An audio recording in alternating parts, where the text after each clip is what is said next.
have to see. So the other team is going to be X3, get food. I've been there, done that. Now our first player, we have Alexander, Evan, and Dean. Good luck, guys. Now that's a team that knows how to work together. What a cute pose that they pre-planned there. You wonder if they were practicing that all last night or their cards all last night. I think the pose was definitely really well synced up. I think if you're gonna go for a feature match, might as well plan out the perfect pose, especially on the introduction. Exactly. We'll definitely remember that moment when they take home that trophy. And it's one of those things again where like team energy is so important because you know Yu-Gi-Oh is one of those games that's very thoughtful and you can't get up in your head and think, oh man, I should have made this play, I should have made that play. Obviously, when your team name is X3 Get Food, you already got a backup plan. Those guys are gonna be fine, win, lose, or draw. Hopefully they don't go X3 and get food. Maybe they want to go all the way. Maybe that's the goal they're trying to avoid. They're putting it up front, no hard feelings, but we're going all the way. That's true. They could be telling all their opponents, hey, when you're X3, I got a great idea for you. It's a message for them, not for themselves. It's for the opponent. Not for them, but the opponents. Man, is that gorgeous punk deck box? It is. Man, those punk accessories are amazing. Our players are just here getting all set up. Obviously, it takes quite a bit for all the tables to be ready. Our great judges and staff making sure that everything is on the up and up and the duelists are shuffling. But I'm excited to see more of just this meta sort of play out. There's so many cool cards that we've gotten to see. Obviously, Fire King, obviously Snake Eye has been good, but there's still some unexplored stuff too, right? We've been seeing some branded play out there. We've been seeing some Kashtira play out there. Hopefully we'll get to see a little bit of that on this table. I really hope so. I really want to see some Chimera play. I think people should explore the Chimera package a bit more. I think that particular deck, of course, it gets even better once we get more illusion support. I really look forward to that one because that's like the little bit more, just one little push, I think, can really do it. There have been some great illusion cards so far, and there's going to be even more later this year, but we do have to focus on the format we have. That's the funny thing about Yu-Gi-Oh! Players, always looking off into the distance of the new cards to come. But it is true that like right now, there's just so many cool ways to protect yourself against your opponent's strategies, but many of them are vulnerable to the same thing. Think about it, those branded and illusion players, they do want their graveyard, so they're hit just as equally by Dimension Shifter. I think in a format where there's so many disruptions from the hand that could just overlap, cause maybe a little bit of a collateral damage into your own deck, you have to be very, very careful. Drone Lockbeard, we've seen time and time again where it was just underperforming against the matchup. I wouldn't say underperforming, but rather the deck already adapted to what draw would lock you out of, and you still find your way to get to the end board. That's very, very crucial. And if you don't know how to do those lines, you're going to be struggling a lot more. Like you can't play slowly, you can't just think on the spot. When you're put at a feature table, people will see that if you're thinking too long, it's going to raise some issues. That is the most difficult part when you think about this. This is a Yu-Gi-Oh! Competition, so they're not just playing the Yu-Gi-Oh! Trading card game. They are literally competing against one another to do that, and there are rules for that, so you do have to keep up a reasonable pace of play. But again, our great judge team is there to make sure they do that. But just something to think about at home. When you're practicing your combos at home, maybe you're doing a little shadow boxing. I know I do that, where you're just playing the cards by yourself against imaginary opponents.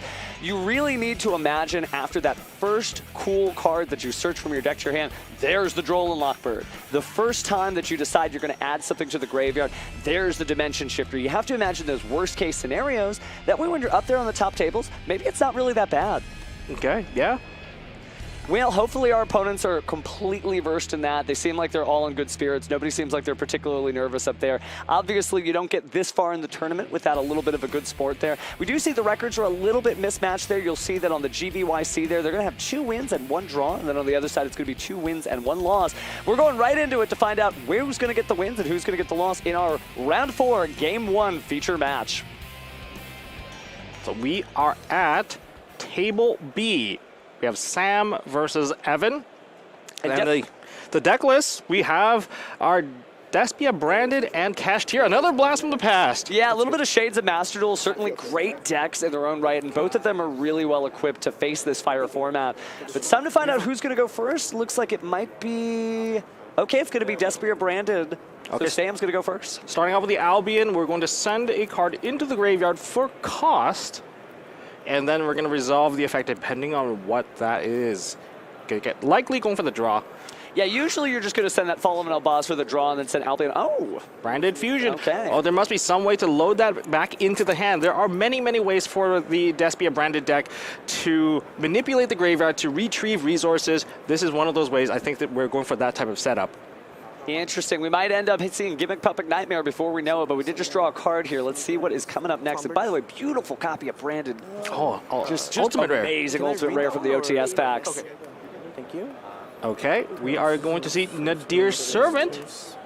Not all my cards are, but that one should be, yeah. All right, so Nadir's Servant on the start. Interesting. we'll go in the extract. Not exactly a uniform play, but using the Guru to draw. It was in this one? Perhaps it's a little wild here. I guess we are maybe just trying to sculpt that hand, get the perfect combo going, get as many resources as possible. Also trying to feel out the opponent for any sorts of points of interaction from the hand, right? We probably would have seen an Ash Blossom by now. We probably would have seen a Droll and Lockbird, so he feels pretty safe, I would imagine, by now. Now, with the Nadir's Servant, that's going to lock us out of the extra deck for a Despia branded deck. I don't know how much of an impact that's going to be, but we are going to play into the Dogmatica strategy using Dogmatica Maximus, banishing the Garura. Ooh, and seeing the Ghost Mourner and Moonlit Chill drop down. That's going to negate the effects of the monster, and if it's sent to the graveyard, going to be a little effect damage along the way. I think this is a very effective use of that card. Locking out, losing out, rather than just losing out cards in your extra deck and giving your opponent additional setup. But there's a follow-up from Sam activating Triple Tactics Talons and revealing this matchup entirely. Exactly. Great to see those Kashtiras and all sorts of beautiful rarities, but it is true that the game is up. Sam now can carefully plan out his plays and know that Evan is going to be slamming down those level 7s on the board. This is a bit difficult. Now, revealing from the hand 2 Fenrirs, a Unicorn, and a Triple Tactics Talon. Talons is going back into the deck. There's a little bit of redundancy in the hand.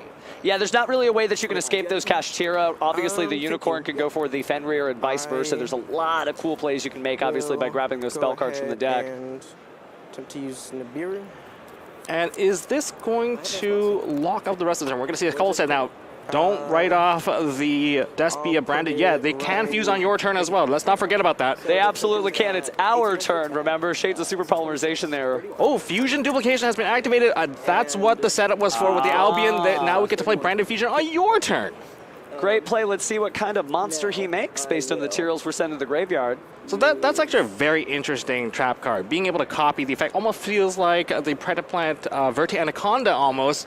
Little bit, and we are seeing there is that dreaded Gimmick Puppet Nightmare being sent to the graveyard. But is that as effective when it comes to the Kashtira deck, which doesn't necessarily need to access the extra deck? I know the new Kashtira variants are a little bit more combo-centric, but do they need access? Well, but if they've got a monster on the board, it doesn't matter if you're locked into Gimmick Puppets or not. That might be the worst nightmare for Kashtira because they can't special summon from the hand if there's a face-up card on the field, right? Yeah, that is the most difficult part for sure.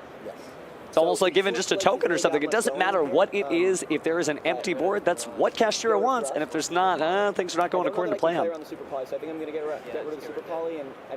Taking a moment to consult the teammates there again. That's the cool thing here. You can just talk to your friends like, hey, man, how's this feel? I mean, if you're in position B, I think you need to have the most amount of focus. You need to be able to focus on your game. You need to be able to focus on your opponent's game. You don't want to talk to your teammate and all of a sudden forget what you were doing yourself. It is wild, though. They have to be both the Yami and the Yugi, right? They got to duel and be the voice inside saying, hey, maybe you should play this. And I think we are going into a Gimmick Puppet lock. If that's the Albion Sanctifier, there it is. What a great monster. Not only is it 3,000 attack and it can't be targeted, which is amazing on its own, but being able to bring out 2 monsters, 1 to each field, and obviously you're not going to want the Gimmick Puppet. You're not going to want anything on that Kashtira board, and we've managed to do that before anything happens. Now, did Evan draw into an out? There are certain outs that are accessible, I would say, for this particular matchup. Maybe you go into your Kashtira berth, get yourself a normal summon of one of your Kashtira monsters in your hand, and that may be able to play the out. But this is a very tough situation. When you're locked out of special summoning, except for anything that is Gimmick Puppet related, I don't think the Kashtira deck has anything like that. It's pretty difficult, and the fact that you can't target that Sanctifier Dragon, that's also difficult because, well, Kashtiras are good, but they do need to point a card sometimes. Okay. Tough position for Evan on this turn. Like I said, if they have someone to activate Branded Fusion, they will find it.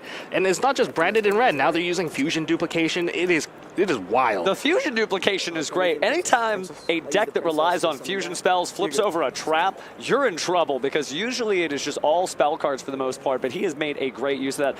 Again, taking a look at that Gimmick Puppet Nightmare, it probably feels like a nightmare, right? Definitely. It's not negatable, which is one of the more difficult aspects of that card. When the moment it's special summoned onto your side of the field, the control of that card just gets locked out of that special summon. It's really, really rough. Evan forced to set a monster face down in defense position, and I believe he passed turn. He made that gesture. Sam looking into the extra deck and using the effect of the Mirror Jade, we're going to be banishing the face down monster face up. That's going to be the Riseheart. I thought it might be. There's very few monsters in the Kashtira deck that you're going to be able to set unless it's one of those great monsters that can activate from the hand or Kashtira Riseheart. But this is looking for trouble. And here's the other thing. Unfortunately, the Gimmick Puppet Nightmare is also a level 8. So even if it stayed on the field, it's not going to be of much service to this level 7 deck. Definitely not. I believe we added, I think that's a branded fusion from the Albion.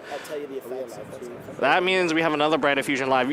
The branded deck loves resolving that card. That is one of their best starting cards, and if they're able to resolve it twice, it spells a lot of trouble. But now, first off, we have a fight for Patchwork, being able to add an Edge Imp monster plus a Polymerization.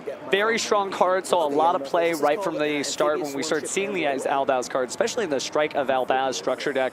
It's just an exciting card to be able to use all these different fusion strategies together without necessarily like crossing each other out. Again, the Edge Imp chain is really allowing you to do that because it's letting you get the fight for Patchwork, which lets you get everything you need. I think there's additional advantage for playing the Polymerization. It's just another fusion card, really. And if you have the correct materials available already, oh, we are fusing away for 3 cards. Oh, that Mirror Jade is going to be special summoned back because one of the monsters used was the Ad Libitum of Despia. Well, I know you wanted to see more Chimeras. I don't know if Guardian Chimera counts, but it is a great card here, so we're going to start building our chain. Definitely counts. Definitely counts. Chimera in the name. As long as it's supporting the team, there are just so much fusion monsters on the board. Great, beautiful copies, too. Let's do a little bit of math here. We are going to be destroying the Gimmick Puppet because of the Chimera effect, I believe, and there's tons of damage here. Over 8,000. And I believe this could be game unless Evan drew into a disruption from the hand that will keep him in. Evan, seemingly steely face, not particularly worried about all these monsters, so there might be one last card that we're not seeing in his hand that could perhaps get him out of this jam, but right now we're seeing the attacks and the attacks. And he takes them all? And yeah, I believe that is game. We are sorting out the graveyard. I think we're preparing for the next game. So Sam J taking game 1 in this Team YCS tournament in the round 4.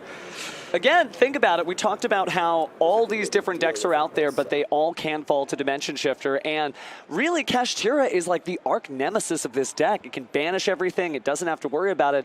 But Sam just doing a great job of showing that, like, hey, I'm not worried about it. I've got my game plan. And before you can even start yours, here's the monster. I'm going to give you something, but it's not a treat you're going to like. This is a very interesting deck list. Now I'm looking at the main deck total, 60 cards. 60 cards. Man, if you really look at that table, take a look at how about the lavender sleeves right next to that white deck box. That is a big stack of cards. I mean, why not play all the options? I was very surprised to see the fusion duplication coming online so soon. I remember if your opponent does manage to resolve a fusion duplication, I think that was the key play that secured the game for this one. It sets up that really dreaded Gimmick Puppet of Nightmare. It also makes Albion feel even stronger than before. It's not just a generic card that you're just using to cycle through. That means when you see Albion and it's sending for cost, there's not really a lot you can do. So people might be thinking about DD Crow in the future for their side deck options. I think that is a really good option. It also works really well against the voiceless voice strategy. But the fusion duplication, what other implications is there? Well, what if your opponent decides to activate Ash Blossom? You know, one of the big counter cards against the brand of fusion, but that also loads it into the graveyard. And you said, do you have a second one? Do you have a second one for your own turn now? It's a little spooky to say that because, again, so many great fusion cards. And, again, the branded strategy does have some of its greatest cards in the graveyard.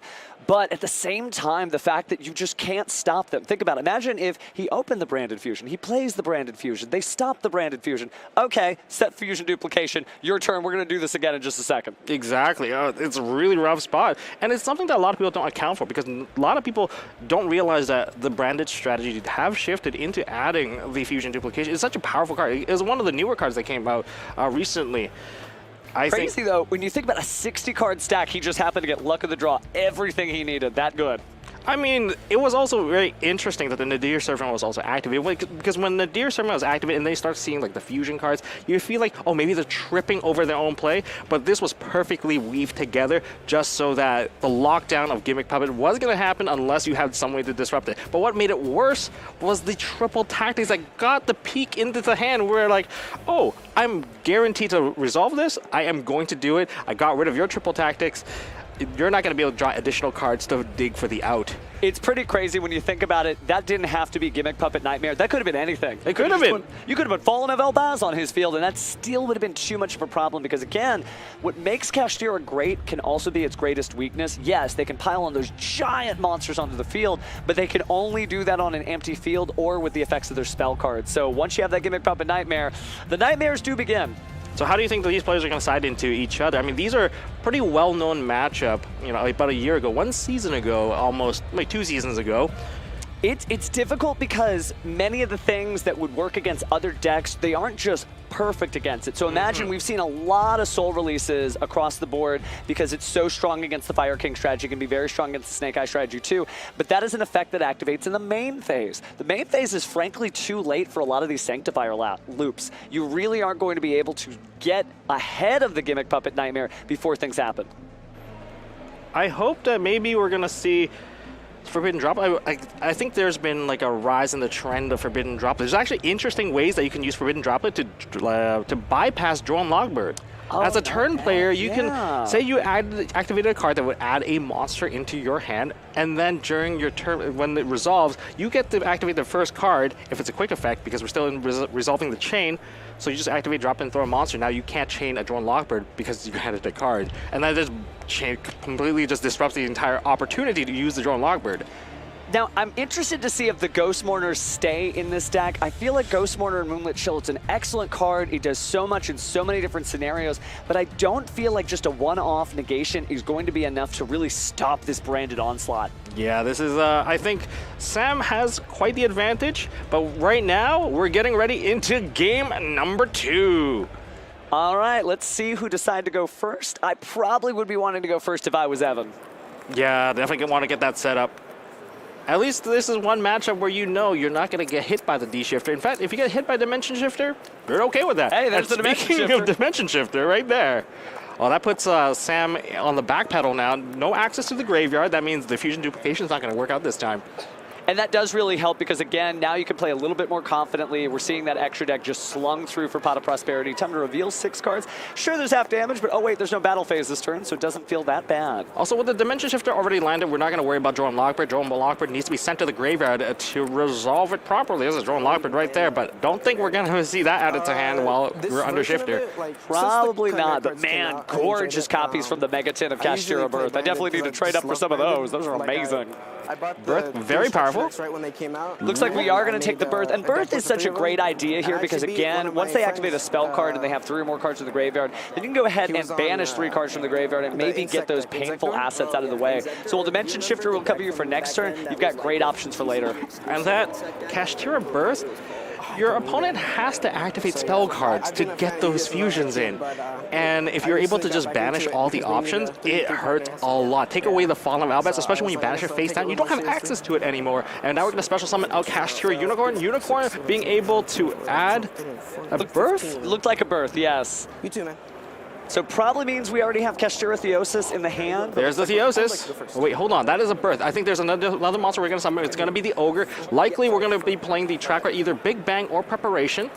It's good to see Ogre. You know, some people have dropped Ogre from their list, but again, trap cards are good. We have found that out so many times at the top tables here. I would say if Kashtira Ogre lands an attack, manage to resolve its effect to look at your top 5 cards and banish one of them face down, you're in for a very rough spot, as they already know what you're going to draw. They get to control it a little bit. If it's a card that's going to be very impactful, they'll take it away and make you more or less have a dead draw coming up. Exactly. I mean, you can't get any more Kashtira prepared than that, but adding the Kashtira preparations on top of that with Kashtira, Ogre's effect is just genius. Again, it's such a strong deck. Yes, it's very linear in the sense that it just kind of builds it block by block. But here's that Kashtira Theosis in order to grab our next card. I believe it targeted the water Kashtira, which is the Ogre. Now we're going to summon out the Fenrir. Fenrir is going to lead to another card being added. Man, not being able to activate Drawn Logbird under these situations, let the Kashtira player set up much more, and it's a lot safer. Now, we can't get ahead of ourselves. Again, Evan is still going to have to rely on his teammates in order to carry some of the momentum here. One of those two has to win, and we're not sure what the results are on either side. But again, just playing very just concentrated. Even Sam just staring at the board. They are just in it. I wonder if we're going to see some of the combo-esque parts of Kashtira, but we're under Shifter. Likely they're not going to commit into their extra deck because a lot of those extra deck cards do rely on using the graveyard. And so just leaving a board full of Kashtira, a field full of Kashtira is very difficult. Once you activate your first effect, things are going off. Oh, so many things are going off. Now, here's the thing. Using Kashtira Unicorn, obviously you can start to rifle through a Despia branded extra deck, but what are you going to take there? Are you so afraid of the Gimmick Puppet Nightmare Lock that you go for the Sanctifier? And I think in this particular case, you would not need to. You have established your field has monsters, the Gimmick Puppet won't do anything. I think you might go for some of the stronger hitters, maybe the Mirror Jade. Mirror Jade would certainly keep everything at bay, and there's the preparations being flipped face up. That is a very dangerous card. If a trap card gets activated while you control a Kashtira monster, that is going to allow you to look at your opponent's hand and rip one out and banish your face down. Well, let's see what the first card that Sam will play voluntarily is. Patchwork. Yep.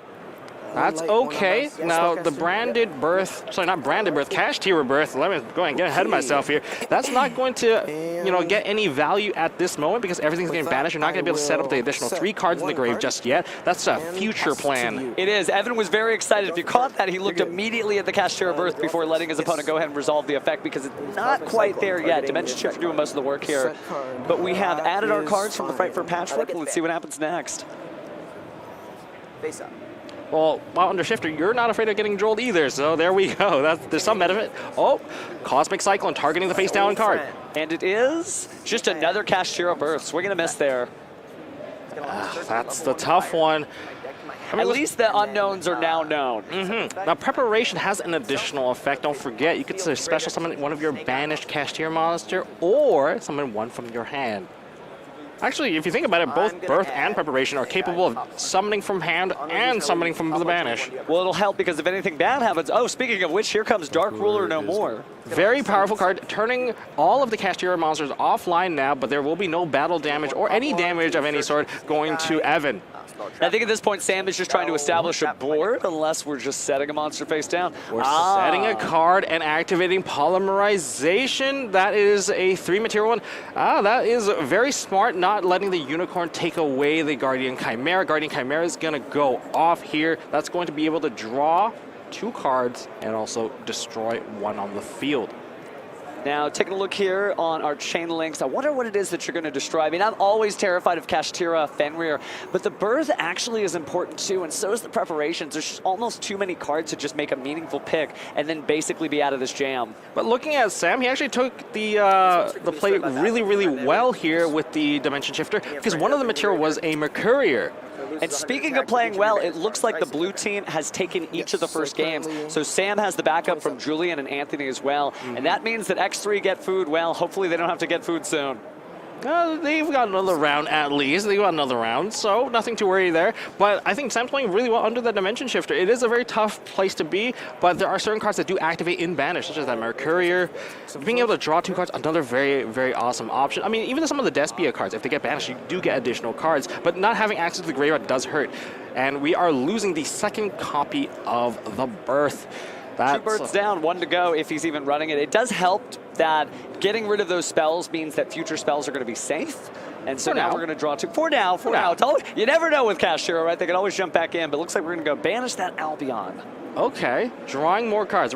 See, now you can't activate your own draw locker, which we did see in Evan's side. That's allowing Sam to take advantage of this. Like, I'm going to dig deep into my deck now. Kashtira is definitely a double-edged sword, but speaking of double-edged swords, Heartbeat's Feather Duster is going to clear out that last spell and trap.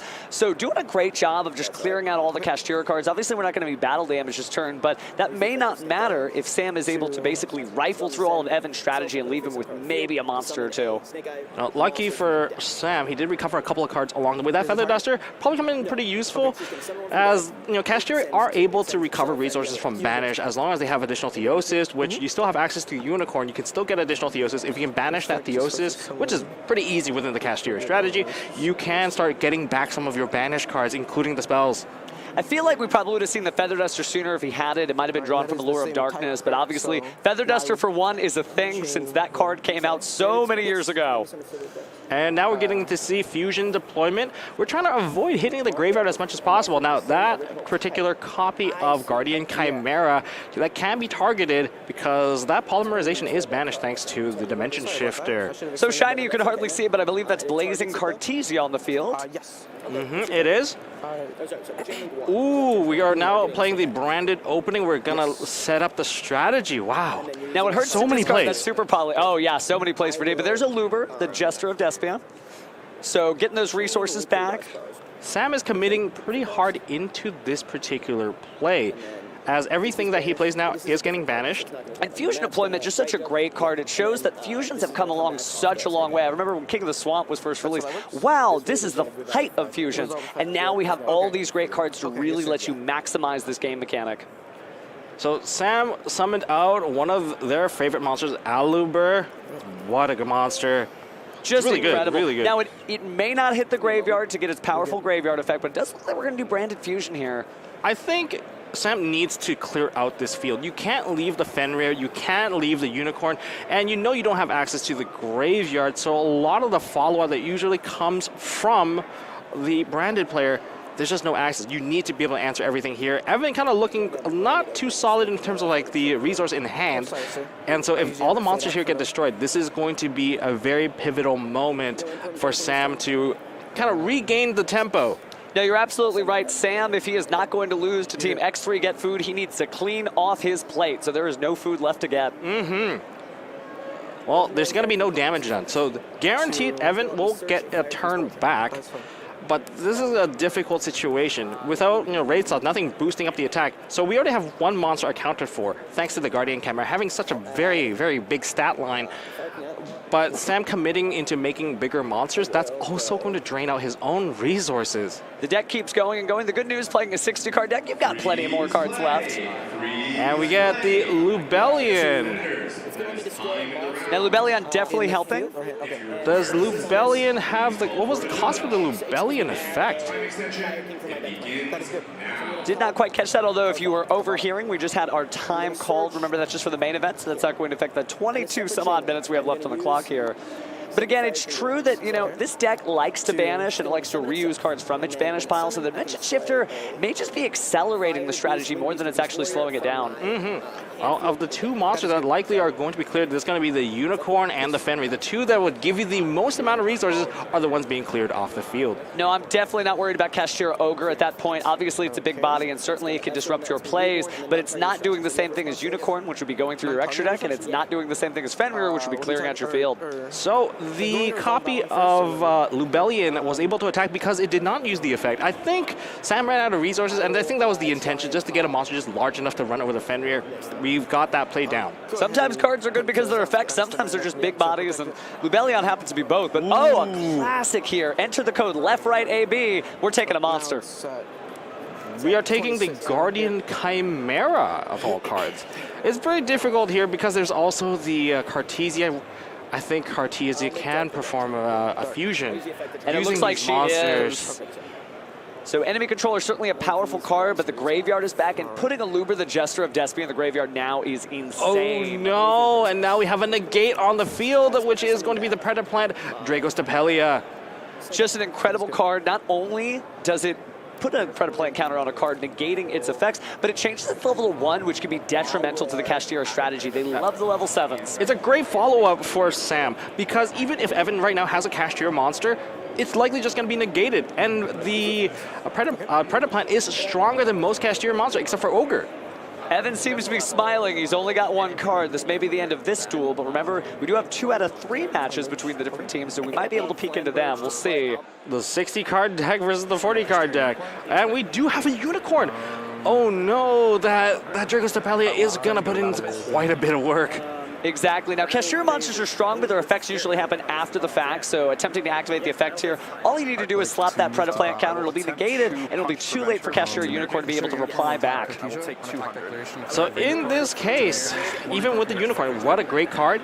I don't know if that's going to be able to. We're going to see the activation of the Dracossack, turning that Kashtira into a level 1 and also negating its activated effects. Still a big monster, but just not quite the same star rating. And you also don't get to look at their extra deck either. Oh, that's a double whammy. You don't get any knowledge for future plays. You don't get any knowledge for future games. But unfortunately, yes, Kashtira, if you're a fan at home of Kashtira, it's kind of going down to the wire for them. But still a big monster on the field. 2,500 is nothing to slack at. And because we had Dark Ruler no more, there was no life point damage. We did get multiple summons, and we're going to special summon into TY-PHON. The crisis is here. I mean, I think this TY-PHON was more or less forced into, but we're trying to simplify the game state. As Sam did use most of his resource, most of it's banished. Now, speaking of simplified game state, actually nothing has changed. So Anthony still basing against Alexander. Same thing with Julian versus Dean. So nothing's changed just yet. That means that this game is certainly important, but we're not down to the wire just yet. But the Cartesia has been added back into hand during the end phase thanks to a fusion monster being sent to the graveyard. That could be big, since it gives him another fusion. Now, the Starslayer certainly is helping out. Remember, it should be preventing the activation of the effects of 3,000 attack or higher monsters. Is that right? That is correct. It is the Zeus counter, after all. Yeah, and being at 29, do they have a counter for this? Now, even if they can't activate their effects, battling is still allowed. And we're going to see if that is going to be enough. If we can survive the turn, I think there may be a chance we might need another copy of Unicorn. We need a very powerful card, or the field spell. There's certainly outs for him. Oh no, the branded fusion. We may not get to another turn, sending the card to the graveyard. And we're seeing the Bestial Lubellion and the Fallen of Albaz. Ooh, what a beautiful rarity. Oh man, somebody's showing up with style with this branded deck, using both materials as OTS Ultimate Rares. I mean, Sam truly highlighting that under D-Shifter, I'm still able to play. I'm not getting out of this. And his execution of taking out all the spells and traps was very pivotal to the basically be built up to this moment. Just incredible. We've talked a lot about Mirror Jade, but it's finally being slapped down on the board. The Mirror Jade cannot activate in this particular case, but it is mainly there just to attack over that TY-PHON. That's going to cause 100 damage. At 100 damage is the beginning of a lot of slaps here. Again, we're going to have 1,800 from the Aluber. And the Lubellion cannot be used as material this turn. And we're going to see more attack. I believe that Lubellion was the one that was from the previous turn.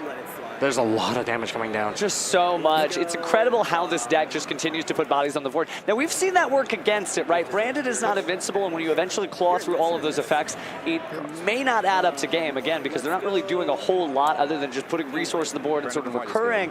But, well, they've got a little bit of backup from their Bestial friends. I think Evan is in a really tight spot. I'm not sure if there's going to be enough. If there's going to be, that is Branded lost on the field. Lubellion's on the field. We have a Mirror Jade that has not activated the effect.